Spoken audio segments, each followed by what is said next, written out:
Welcome, travelers of the multiverse. I am your host, Shinobi Art Gearhart. So, I was getting ready for the Boston St. Patrick's Day Parade, and I'd done this in the past, but I kind of didn't know if I should go or not go. If you didn't know, I actually used to be a world-famous Ghostbuster cosplayer. I stopped doing that in about 2017. Ever since then, the global pandemic really has made me wary about these calculated risks for every social interaction, and unfortunately, it's just not the same. When we used to do Ghostbusting, we would take 800 to 2,000 pictures a night in my heyday. So running around entertaining people, it's nothing foreign to me. But I asked myself, is that something I want to do this weekend? And the answer is not necessarily. But I can always entertain you guys here on the YouTubes, so I'm gonna do that instead. Anyway, so since I didn't go to the parade, I figured let's do a game.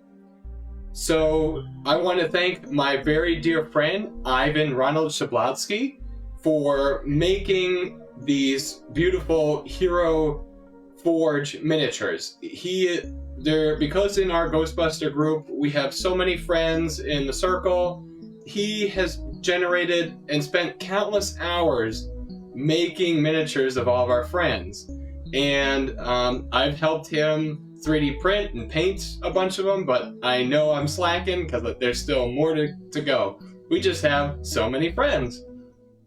So thank you again, Ivan. If you never made those miniatures, this adventure would not be possible today. And of course, thank you to all my friends in the Ghostbuster community. Without you guys, I wouldn't have had the inspiration to make such a game like today. So here is the adventure synopsis. In the aftermath of the Boston St. Patrick's Day Parade, the Ghostbusters find themselves thrown into a sinister plot orchestrated by Rowan, a disgraced actor. Rowan is seeking revenge for his failed movie, utilizing a leprechaun's magic, and strikes a deal to summon the spawn of Cthulhu and bring about the end of days. The Ghostbusters navigate the chaos unleashed by the Leprechaun and battle cultists seeking to summon Cthulhu. They confront Rowan and uncover his dark intentions. With his confession, the team redoubles their efforts to stop the madness and thwart the cultist plans.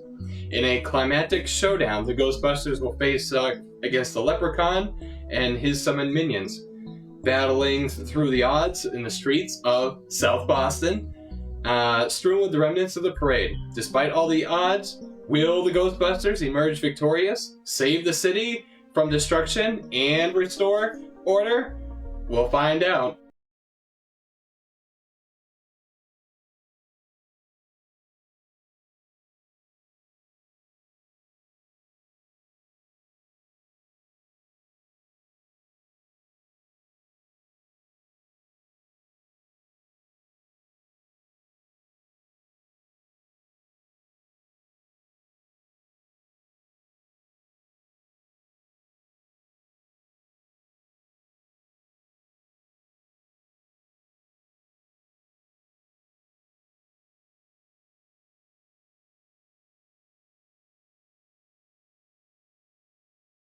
In the bustling streets of Boston, where the echo of laughter from the St. Patrick's Day still linger, our intrepid Ghostbusters find themselves on a particular journey.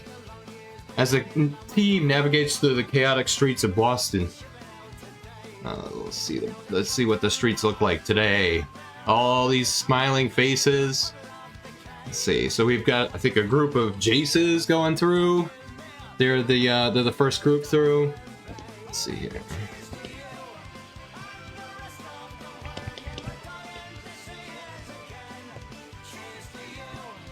A group of Jaces. You've got your local news reporter. Here's the pirates, a group of jovial pirates. And then here you go, you got all the Ghostbusters in the back.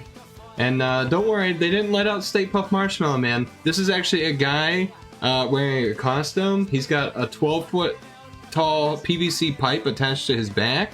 And he's got like a vacuum cleaner hooked up to his heels. So like every time he steps, it's like... Alright, so we have a huge amount of activity. The streets are bustling. There's people absolutely everywhere. So the Ghostbusters are walking through, and I guess I'll just have to introduce the team members as they kind of appear. Let's see, I think that's this button. Alright, so our team members are kind of in the back. So as the team navigates their way through the city, George. Right here, George. Where are you, George? I'm here, I'm in the parade. George couldn't help but grumble. And who is George? Let's talk about him.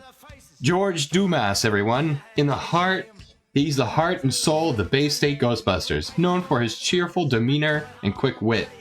While not the sharpest tool in the shed, George's ability to talk his way out of trouble is unmatched. His teammates rely on his infectious positivity and comic relief to boost morale during battle. Despite his tendency to chatter incessantly, George's loyalty and bravery make him an invaluable member of the team, ready to face any spectral threat that might, with a smile on his face. Sorry, gonna butcher your intro. Alright. So George, why do they always put us behind the pirates? And to which does he refer? Yeah, all the jovial pirates. You know, they're probably shooting their blanks, so they go all that smoke and everything else in front of them. Like, he's probably having a hard time. Let's see here. I keep hitting the wrong button, thinking it's gonna move. All right, so moving through the city streets. Ark. Let's see, Ark's right here. He's dressed like me. You can usually see him because he's yellow. And it's going to probably be easier in a lot of the other scenes when we're not going to have as many characters on it. So let's see here. So this is like in the middle of the parade. So George and Ark are talking. And who is Ark? Well, that's me. Ark Gearhart is the technological backbone of this Ghostbuster team, blending his expertise in geology with his genius in engineering. His inventions and insights into the paranormal interaction with the Earth's crusts and ley lines make him an invaluable asset to the battle against spectral threats. Beyond his technical prowess, Ark's warm heart and unwavering loyalty make him the emotional center of the team, binding them together in even the most dire situations. And it's in his name, Ark, like in the Bible, where you had Noah's Ark, where he has a sacred task, and Gearheart, where I have the gear and the heart of the team. So we got a good group here, and I absolutely love them. Love all my friends. All right, so Ark, what's Ark talking about? Ark chuckled, adjusting the straps of his proton pack. But George, we make our own actions. Beside, who else can handle a crowd like us? And then just behind George, maybe Kit. She walks up. Kit nodded in agreement, her brow furrowed with determination. That's right. We're the best at what we do. And who is Kit? Well, Kit, or Kitsune, affectionately known as Kit, is Ark Gearhart's partner in both life and battle. Trained in the art of close-quarter combat and armed with advanced technology, Kit is a formidable force on the battlefield. Her swift reflexes, mastery of combat techniques, and the ability to repair and maintain equipment make her an invaluable asset to the Ghostbusters team. Together with Ark, she faces the spectral threats that endanger the world, ready to fight side by side until the very end. So, let's see. So that's Kit. But despite their bravado, the team couldn't ignore the toll the day had taken on them. Brendan winced as he shuffled the weight of his pack, rumbling at the soreness in his shoulders. Anyone else feeling like they've been carrying bricks all day? And let's see, Brendan. is the brains behind the Ghostbuster team. I was gonna say, where is he? He's up, like even me. I'm like losing everybody. So he's right here. So let's get him kind of. Yeah, you can get out. You can get out of the way. So we're gonna get you in the prime time. Hey man, anybody else feel like they've been carrying bricks? He's the brains, with a mind that rivals that of the renowned Egon Spengler. His keen analytical skills and technological expertise make him an invaluable asset in the fight against spectral threats. When he's not battling ghosts, Brendan dabbles in web design, using his knowledge of technology to enhance the team's equipment and communication systems. With Egon's legacy guiding him, Brendan faces new paranormal challenges with confidence and determination, ready to unravel the mysteries of the supernatural world.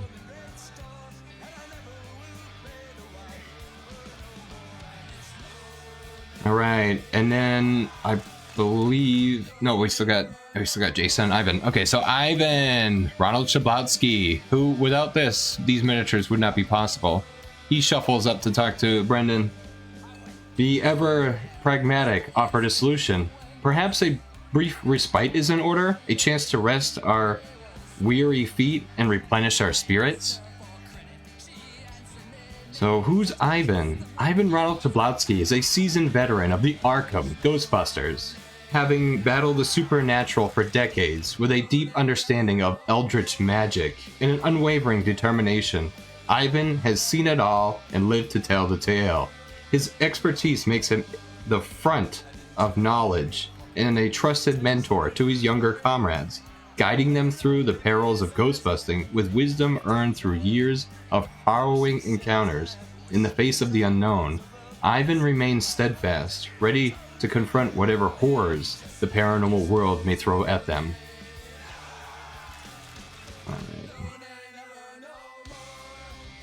All right. And then just as they were discussing that, they notice an Irish pub. The door open. They can see people inside, so they all kind of nod at each other. Yeah, as soon as this is over, we've got to get in there. So let's see, the last character to introduce here, where I was gonna say he's over by Stay Puffed. Stay Puffed. Yeah, Jason Mainsy. All right, let's see here if we can get a nice line of sight. Yeah, there he is, my boy. All right, let's zoom in a little bit. Nope, we're max zoom. All right, so Jason, always eager for a break. Now that's what I'm talking about. A pint sounds mighty fine just about right now. So Jason Mainsy is a quintessential man's man of the Ghostbuster team, a rugged demeanor and a knack for detecting the paranormal. His keen perception and natural leadership make him a valued asset in the field, guiding his comrades. Yes, so that's their team. I actually have, the team I could double, quadruple in size easily. But we have so many friends. It was hard to really even choose this group. This adventure could be totally different with a bunch more numbers added to the ranks. But in this permutation, I was gonna give this a try. But it doesn't mean that I don't miss my other friends like Doug and Frank and everyone else. It just has only a limitation of how much I could do today. All right, so let's give this a try. We're gonna try to still learning the technology, so bear with me. So all the party goers, they're enjoying themselves. Let's see here, Alt 2. Okay, so let's get these Jaces out of here. Jaces are jamming up the place. Now the pirates have moved through the area. The Ghostbusters are finally getting by. The ectomobiles are going by, blasting their music. The crowd is cheering. There's bustling in the streets. Everyone yelling, "Ghostbusters, Ghostbusters!" All the Ghostbusters shouting to the crowd, "Who you gonna go?" As they finally approach the news anchor, ready for the spot, she rushes up to George and says, "Oh, so you're the Ghostbusters. Tell us a little bit about yourself." George is like, "Yep, we're the Ghostbusters. Busting for charity makes us feel good. That's why we do this. We're here to save the day. You know, you don't have to be afraid because we're here. And now the Ghostbusters, you know, they move out of the way. They get lots of their pictures taken, and the parade is just about over. Oh no, kid! Ah! Everybody moves up. You know, it's a good time. Good time by all. All right, so now at this point, a lot of the other Ghostbusters, they make their way over. It's funny when you finish the parade, everybody wants to get a ride back to their car, and the easiest way to do that is just to jump in an ectomobile and keep going. So let's see. The other thing is that now you got this poor bastard with this giant costume. You know, he definitely needs help, so he's probably going to get the priority to get into an ectomobile. So we'll take him away, and then a lot of these other Ghostbusters, they're going to all disappear. Alright, so oodles of people pile into the ectos, and the ectomobiles just keep driving off. And that's the end of that. So now the team, they look at each other, and they start to make their way towards the pub. Now, 1, 2, 3, 4, 5. 1, 2, 3, 4, 5. 1, 2, 3, 4, 5.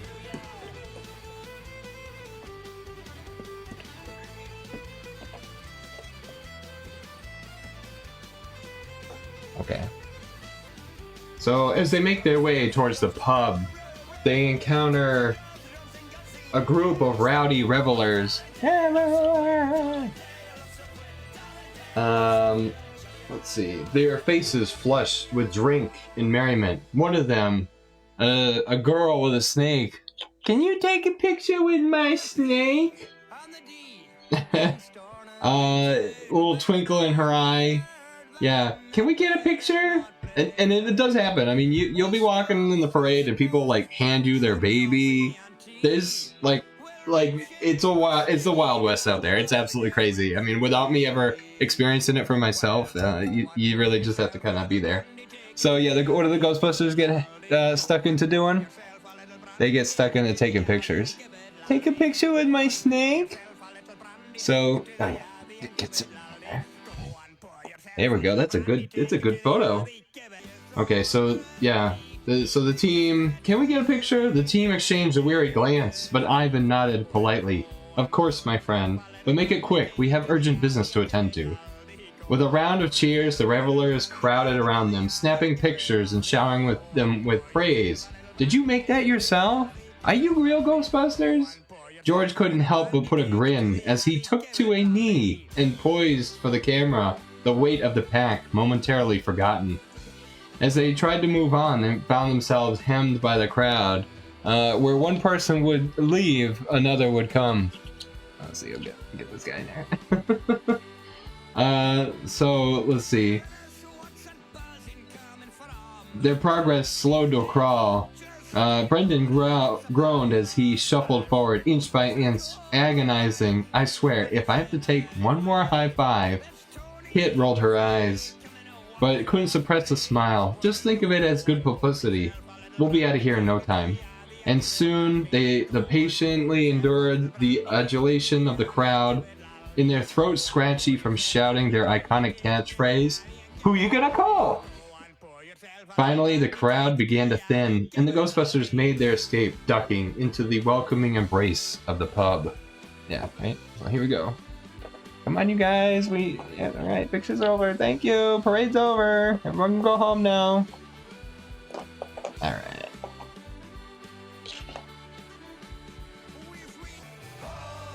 Ducking into the welcoming embrace of the pub. Actually, what the hell is actually not a table for the Ghostbusters?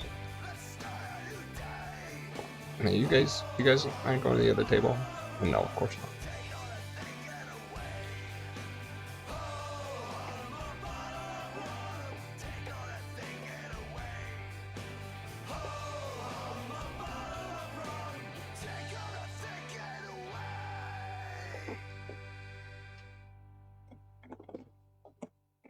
There we go.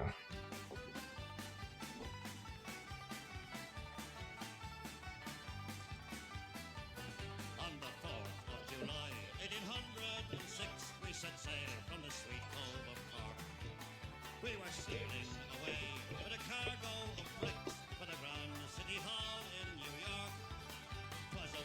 As they settled into the cozy corner, the sounds of the parade fading in the distance, they raised their glasses in a toast. Ark Gearhart raised his glass. To us! A twinkle in his eye, the Ghostbusters, saving the world, one pint at a time. Suddenly, Ivan Ronald Soblowski, a seasoned member of the Ark and Ghostbusters, scanned the crowd with a knowing eye, his gaze catching on the commotion near a dimly lit table. Looks like trouble's brewing over yonder. I'm not I think he's talking about this one. I'm talking about over here. And it's not just because there's a bunch of like gang members carrying crowbars. Ark, the ever the leader, nodded in agreement. Let's investigate, but tread carefully, team. Ark turns.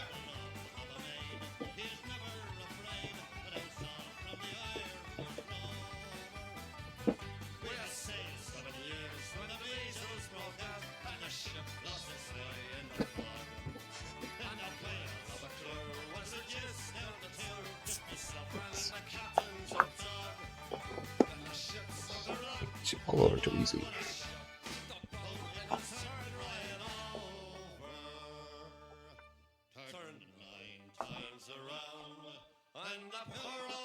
They're gonna both occupy space because we're in this tiny room. I know that's not cool, but you know, I can do whatever. House rule: if the figure fits, I must acquit. As they approached, a chaotic scene unfolded before them. A small figure darted between the legs of the crowd. Then he jumped up on the table and started to do a tiny jig. What's that you say? Leprechauns don't exist? I want me go!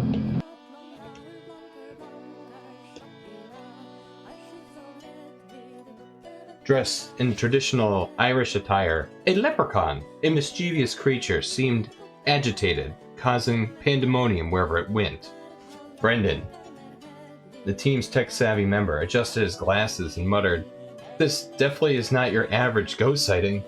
With a shared glance, the Ghostbusters sprang into action, their proton packs crackling with energy as they attempted to corral the elusive leprechaun. So how do they attempt to corral the elusive leprechaun? You can't just start shooting up the place with a proton pack. They gotta start shouting, "Everybody get out of here!" And what is the leprechaun doing? Well, he's probably bouncing around, like kicking people, flying around, making like animated things flying around, all like the bottles and glass and everything else. Just kind of flying around and shooting around the place. Maybe he kicks the bar owner is like, hit the deck. He hides. Everybody else starts to just evacuate. Tables get flipped. Let's flip some. Yeah, let's give us some room to work. These guys, they head back to wherever they're from. We gotta get out of here. It's crazy. All right, so yeah, let's flip some tables. Ivan kicks this one over into the corner. All right, heat them up. All right, take your positions. All right, that's pretty good. Looks like George is up. He's the closest to the leprechaun. Him and his orange hat. It's awesome though, because orange is my favorite color too. All right, George, heat him up. You're getting the first attack of the game, my friend. Once per turn, you may choose an opponent creature within 4 clear sight spaces. Roll a 20-sided die. 10 or higher, the chosen creature cannot attack or move during its next turn. So let's see if he can charm the leprechaun. He got an 8. Unfortunately, he needed a 10, so that's not going to be happening currently. All right, so let's give it a go. So just like I've done in the past game, so for the player characters, I'm going to use Arena of the Planeswalker dice, and for any enemy or opponent figurines, I'm going to use Heroescape dice. it's just easier for me to track. I keep them in little buckets off screen. And it's just easy to grab from and start playing with, so. Let's roll. George. Alright, beat him up, George! George Dumas. 1, 2. He got 2. The leprechaun looks grinningly. So let's see here. Yeah, he's got like terrorizing tricks, disappearing trickery. So after being targeted, so it says after being targeted, but before rolling. So that's 2 hits waiting for the little bastard. Terrorizing tricks. The leprechaun was within 2 spaces. And yeah, he's actually just 1. So the terroring. Let's see here. Rolls at least 2 attack or defense dice. After the leprechaun or the figure within 2 spaces rolls at least 2 attack or defense dice. If all dice show the same symbol face up, immediately inflict a wound on either the attacking or defending figure. So the leprechaun. So I rolled 2 hits. That's what I said. So his terrorizing tricks actually causes George to take a wound. Oh no! So it doesn't say anything about stopping the attack to the leprechaun. It's just kind of like an extra effect from trying to attack him. And this is actually kind of messed up. So the leprechaun's actually at a higher elevation. The figure base is higher than George's base, so he's technically going to get the +1 dice elevation bonus. So he rolled all hits, so that actually hits the leprechaun. Little guy disappears. Kind of all of a sudden he hides, and it's like, oh, where'd he go? You know, he hides behind the bar. So somebody's got to go over there. Somebody's got to check it out.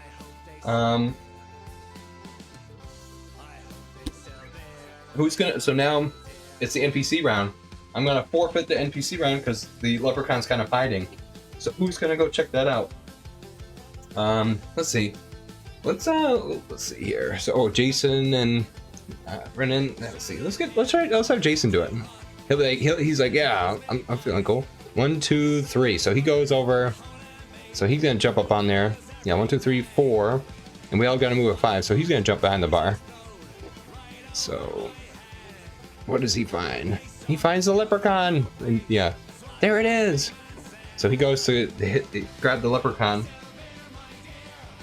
And Jason, he's actually got this thing, brute strength. When attacking an adjacent figure, he gets +1 hit. And that's +1 hit to whatever he rolled. This was like automatic. So the leprechaun's definitely going to get hit no matter what. The little leprechaun, so that's 2. So that's actually 3 hits to the leprechaun. So let's see what happens with the leprechaun. He's trying to throw him away. Oh, the leprechaun get it for 3. Oh, Jason, like you gotta tell me, like, what did you do? Did you grab him by the neck? Did you grab him? Yeah, he's like scruffing his little shirt, and he's like, leave me alone. His little feet are kicking. So, all right. So now it's the NPC round. So the leprechaun's gonna fight back. So, oh, dude, he's got your hands on you. Lucky charm. Let's see here.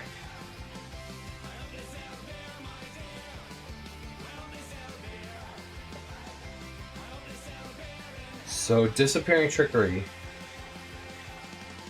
Which I think is what I was trying to do last time. Yeah, anytime so actually, does he disappear? Oh, he got a 20. Oh, okay. So you know what? I did mess it up. I'm still learning. These are all theoretical cards. So I'm actually, for his turn, gonna kind of modify it there. I'm just gonna have him thematically disappear. So Jason got him, he hit him, the guy just disappears. And I think that'll be helpful for, like, you know, storytelling. I'm kind of using my GM license here a little bit just to make stuff happen, make stuff up. So Jason pushes the table out of the way. He's like, whoa. So the team, let's get the team all together and we're gonna talk about what happened. Okay, so the whole team's together. So Jason, you had it. You had him. Good job, Mainzy. So, as the Ghostbusters attempt to corral the elusive creature, we need to catch it. But it totally disappears. So, you know, all the Ghostbusters are like, what was that? What could that have been? So suddenly the Ghostbusters are, you know, they're trying to scratch their heads. And then all of this, so the Leprechaun got away, but then all of a sudden they hear some screaming and some yelling. All of a sudden it gets really quiet, and then maybe Ivan's the one who noticed all the screaming outside. Ah! And then it happens.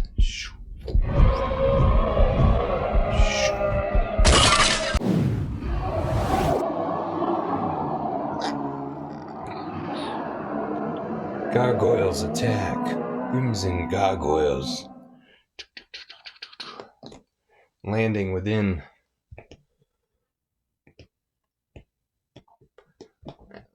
Let's get back to our Irish music as well. All right.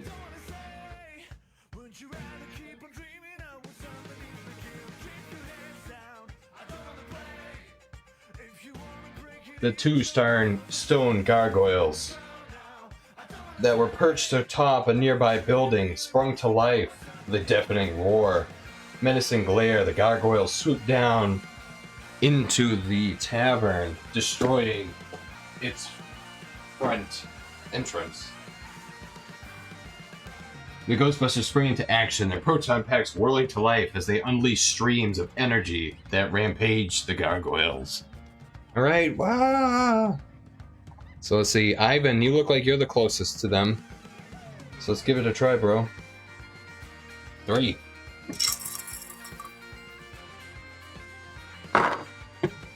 That's 2 hits. Let's see. Yeah. Okay, Eldritch Insight. Stone construct sources controlled by opponents flying. When it's attacked, so they got solid as stone. 16 or higher takes no damage. Oh, that's a 17. Oh no, Ivan, the thing is just impervious to proton streams. You know you have to use boson darts, right? Alright, so that's that was the player. Let's do this other gargoyle. So he's gonna attack. Maybe he's gonna attack Brendan. So yeah, he's gonna try to attack Brendan. Ah! 3 hits. Oh my gosh. That's terrible. Alright. Brendan, so he's gonna do 4.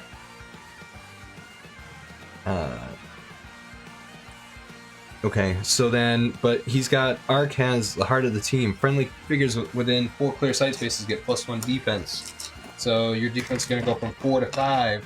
That's so. Oh my gosh, he takes all 3! Oh man! Oh my gosh, dude. No, thematically, I'm gonna make him like fly away. Oh, ouchie! All right, you son of a bitch. So now, so that was the NPC round. So now it's the player round. So yeah, you son of a bitch. Ark moves up. Yeah, he's gonna jump in with next to Ivan. I mean, they're gonna have the same space. So Ark Gearhart. Once per turn, choose a space within 5 clear sight spaces of Ark Gearhart. Roll 1 on talk. So I'm going to use my geological insight. I noticed that the floor is weak there, or you know, we're so close to this waterway that maybe there's some kind of water intrusion. The weight of this 2-ton, or maybe it's not 2, maybe it's a 6-ton gargoyle is going to cause the floor to cave in. So yes, the gargoyle takes 1 wound. Put that on the figure base. Now it's time for Ark Gearhart to deploy his proton stream. So that's 1. Is the gargoyle impervious? That 1 hit. No. Gargoyle.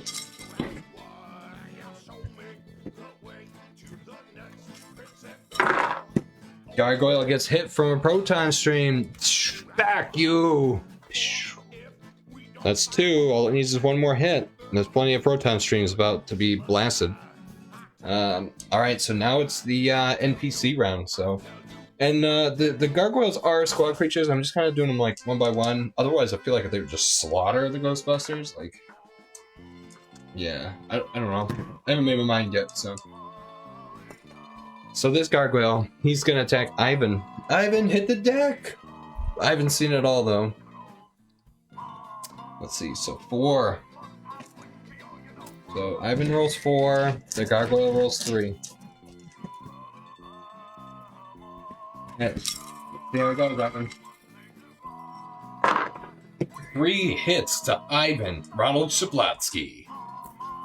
Oh, dude, I mean, they are made out of stone. We probably shouldn't be that close, it's just, there's no room in this little pub.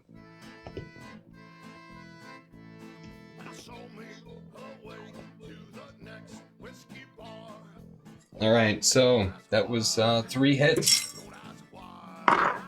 Ivan blocked 2, so he takes 2. 2 to Ivan. Oh my gosh. Alright, so 3 of the characters. Actually all the Bay State boys. So George, Brendan, and Ivan have wounds on them. Or damage, you know, if you're talking AOTP terms. Just drink my beer. Alright. Today's adventure is brought to you by Guinness. Alright, so what are we thinking? Who's up next? How about Kitsune? She is pragmatic, good at close combat.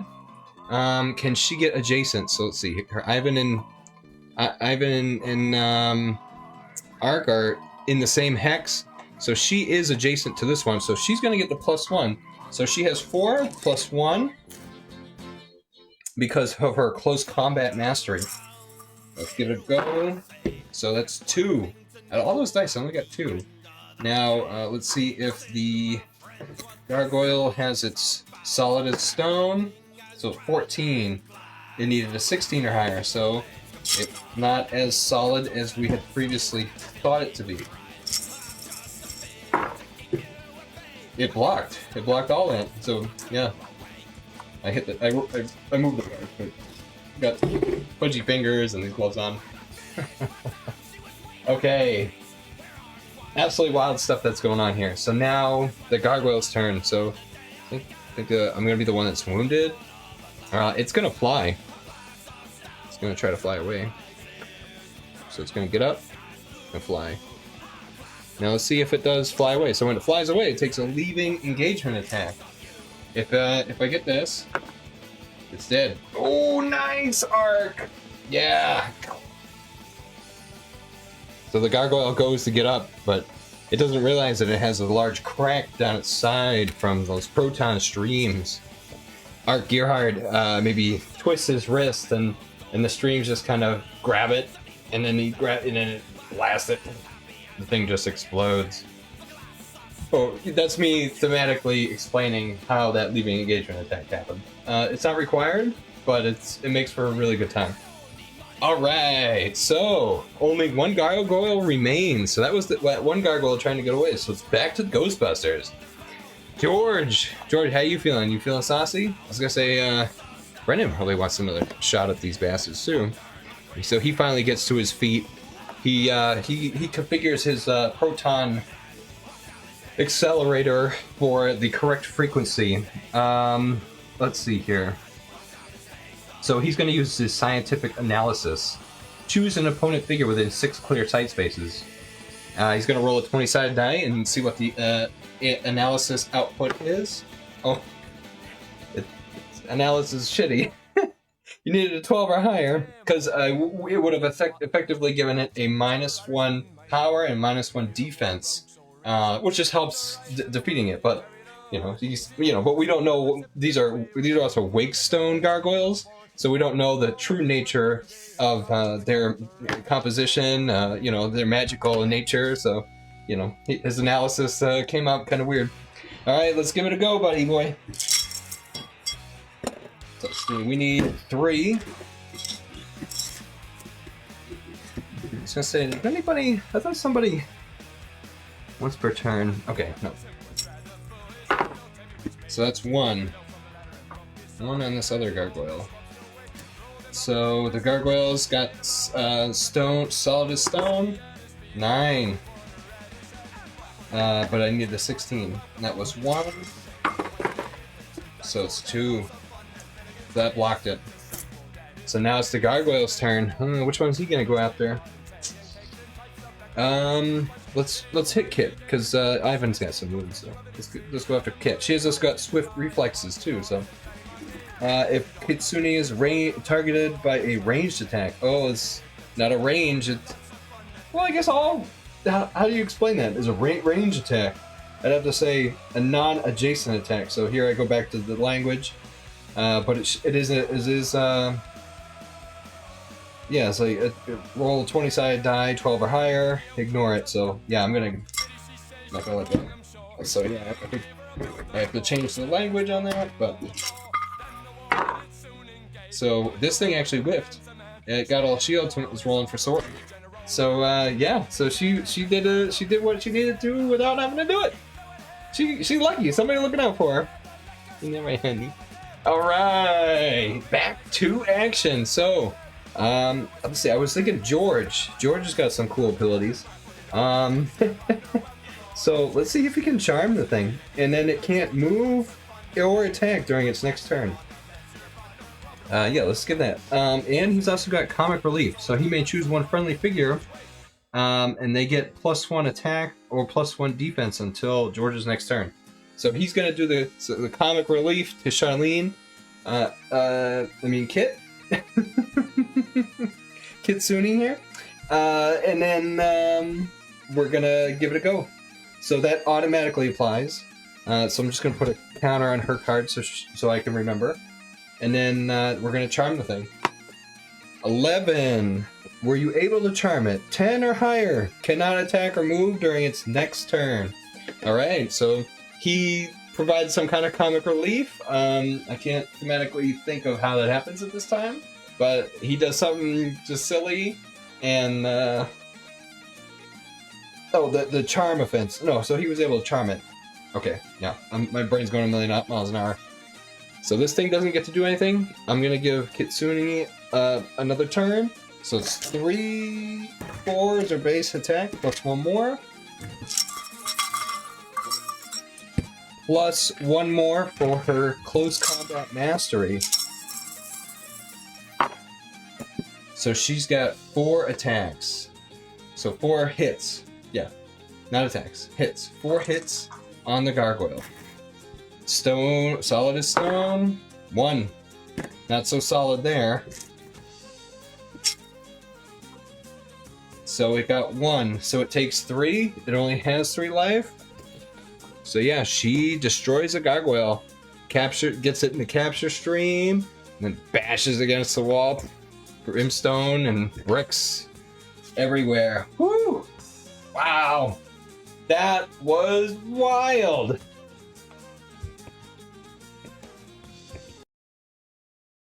During this time, the Leprechaun sees the opportunity to slip away, disappearing into the shadows with a malevolent cackle. Despite their best efforts, the Ghostbusters were unable to capture this elusive creature, but they managed to drive away the gargoyles and protect the innocent bystanders. So at this point, George is like, I'm just too tired for this. Ark says, let's regroup. We can't let that leprechaun get away without causing more havoc. With the twin gargoyles defeated and the streets once again safe, the Ghostbusters took a moment to catch their breath, knowing that their work was far from over. And you think about it, they just walked that parade. And I actually forgot to do this earlier. So sometimes the parade is like doubled. So how many miles was the parade? It was doubled. It was a 6-mile parade. So they already did the 6-mile parade. They've got the weight of the proton packs on their shoulders. Too many high fives. Their throats are all hoarse from shouting, "Who are you gonna call?" Their feet are battered from just walking, and they're frozen because it's still just March. Okay. Now, this is when we really lean on our characters' backstories for expertise here. So, examining the wreckage, thinking back to everything that he's ever seen, Ivan, he says to himself, just quietly, "It's a curse." He declared, "A curse of dark magic." Kitsune right next to him. Her eyes narrowed in determination, gripped her proton wand tightly. "Then we'll just have to break it." Brendan, he moves over.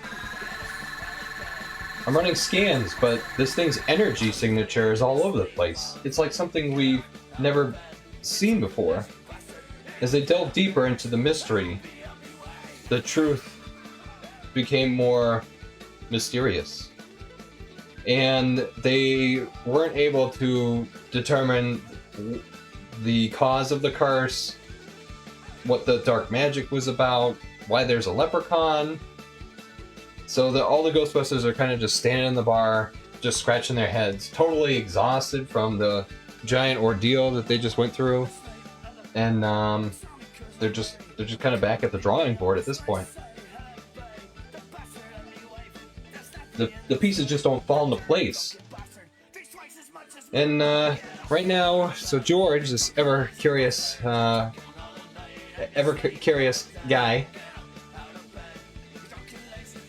he finds himself just kind of wandering around, looking at all the pieces. He turns his head back and forth, and so he's like, I need to go use the bathroom.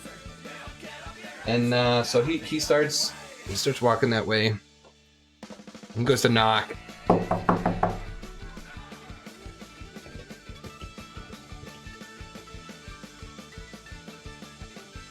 Knocks on the bathroom.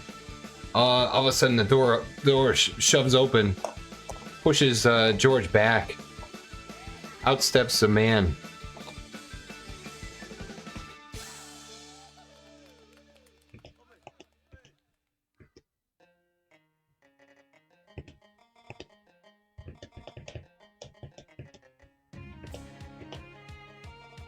George recognizes this man.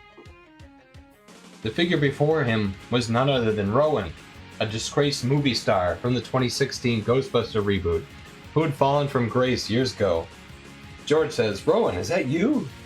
Rowan, his face a mask of shock and fear, attempted to flee, but George's quick reflexes prevented him from escaping. So he's like, "Whoa, hold on, man, hold on, you're not going anywhere." All of a sudden, it catches the attention of the other Ghostbusters. They spin around.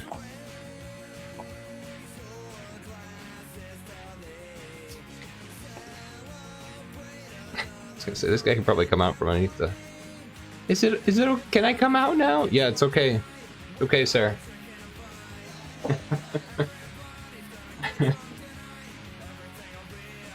The rest of the team, alerted by the commotion, quickly arrive, surrounding Rowan and cutting off any means for escape.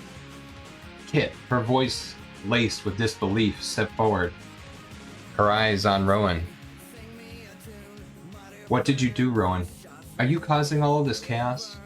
Rowan, his resolve crumbling, broke into tears, his voice quivering with emotion. My movie, it was a failure. I wanted revenge. Make them all pay. So I made a deal with the Leprechaun to summon Cthulhu and bring about the end of days. But I never wanted innocent people to get hurt. I just wanted to prevent the success of Ghostbusters' Frozen Empire.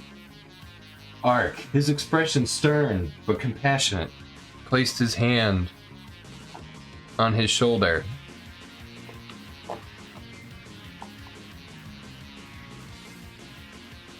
It's not too late to make things right, Rowan. tell us everything, and we'll do our best to stop this madness." And so, with Rowan's confession, the Ghostbusters pieced together the full extent of his plot and redoubled their efforts to thwart his dark ambitions. But little did they know that the true threat was yet to come, as the cult's influence spread far deeper than they had imagined. The stakes just got a whole lot higher. Ivan murmured, his brow furrowed with concern. And like I said, today is brought to you by Guinness, the official drink of Ghostbusters. Boston St. Patrick's Day Parade 2024. Alright, I'm going to take a break for a second, and we'll catch back up in a minute with Chapter 3.